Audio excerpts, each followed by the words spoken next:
మనం కూడా గుర్తుపెట్టుకోవాలి. ఎవరిని మనం అన్యాయంగా నిందిస్తామో వారి ఉసురు కారణంగానే మనం దెబ్బతింటామండి, అనుమానం ఏం లేదండి.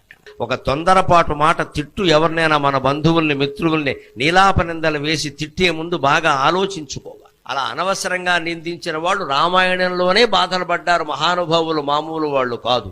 అగ్ని ప్రవేశం అప్పుడు సీతాదేవిని అనేక రకాల మాటలు అన్నాడు రామాయణంలో రాముడు. ఇప్పటికీ దాన్ని విమర్శిస్తారు చాలామంది హేతువాదులు, వాళ్ళు పూర్తిగా చదవక విషయం తెలియక అన్నాడు, అనేక రకాల మాటలు అన్నాడు. భర్తగా నిన్ను కాపాడాను నేను, నీ ఇష్టం వచ్చిన చోటుకి వెళ్ళొచ్చు అన్నాడు. అంతకంటే అవమానం ఉందా?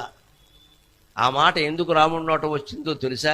సీతాదేవి ఇంచుమించు అంత మాటనే లక్ష్మణుడిని అందమ్మ. గమనించండి, రామాయణం చదవకుండా మాట్లాడక. మాయలేడి కోసం ఆయన వెడితే హా సీత హా లక్ష్మణ అని అరిస్తే వెంటనే ఈయన్ని వెళ్ళమంటే నేను వెళ్ళనమ్మా, నీకు తెలియదు ఇది రాక్షస మాయ. వాడు అనేక రకాల మాయలు చేసేవాడు మిమిక్రీ చేయలేడా? మిమిక్రీ చేసేవాళ్ళు బోళ్ళు మంది ఉన్నారు ఇక్కడ. అలాగే వాడు రాక్షసుడు లేడి వేషంలో వచ్చాడు, ఇప్పుడేమో ధ్వనిని అనుకరించాడు. హా సీత హా లక్ష్మణ అంటున్నాడు. అది మా అన్నగారి గొంతు కాదమ్మా, నా మాట విను అంటే సీతాదేవి ఎంత మాట అందండి.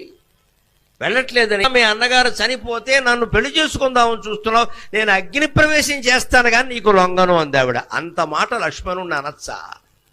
అందువల్ల ఆవిడికి పట్టిన గ్రహస్థితి చూడండి. ఆ లక్ష్మణుడు చూస్తుండగానే అగ్ని ప్రవేశం